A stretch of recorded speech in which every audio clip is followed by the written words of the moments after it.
Vue de Rome avec Cyprien Viette.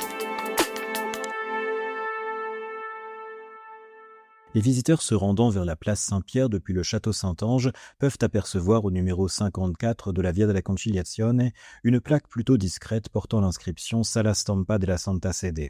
Contrairement à ce que certains pensent, cette salle de presse du Saint-Siège n'est pas le siège des médias du Vatican, mais le lieu d'accueil des journalistes extérieurs accrédités en permanence ou pour certains événements. Dirigée par le laïc italo-britannique Matteo Bruni, elle contient une grande salle de conférence et une autre salle plus petite avec des box louées par certains médias accrédités en permanence. Lors de la mort du pape François puis du conclave au printemps dernier, plus de 6000 journalistes venus du monde entier ont fait une demande d'accréditation. Ce défi à la fois linguistique, logistique et administratif a conduit le bureau de presse à demander le renfort d'autres services du Vatican pour pallier au manque de personnel.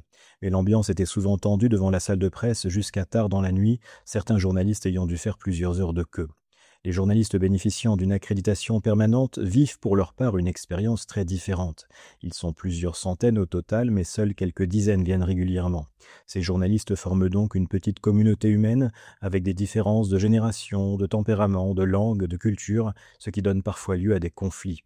L'atmosphère est souvent tendue et concurrentielle entre les journalistes américains, particulièrement attendus par leur rédaction dans le suivi du pontificat de Léon XIV, le premier pape natif des États-Unis. Entre Italiens règne plus de bonhomie apparente, mais aussi avec des inimitiés qui sont parfois le fruit de plusieurs décennies de travail dans des médias opposés.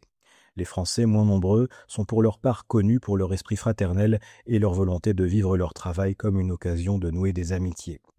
Tous ont en tout cas les yeux rivés vers un homme en blanc, et en cette année 2025, les larmes de nombreux journalistes lors de la mort du pape François et de l'élection de Léon XIV ont témoigné de leur attachement viscéral à cette figure du pape qui reste, au-delà des crises et des incompréhensions, une figure d'espérance qui offre un contrepoint précieux aux soubresauts douloureux de l'actualité mondiale. Vue de Rome.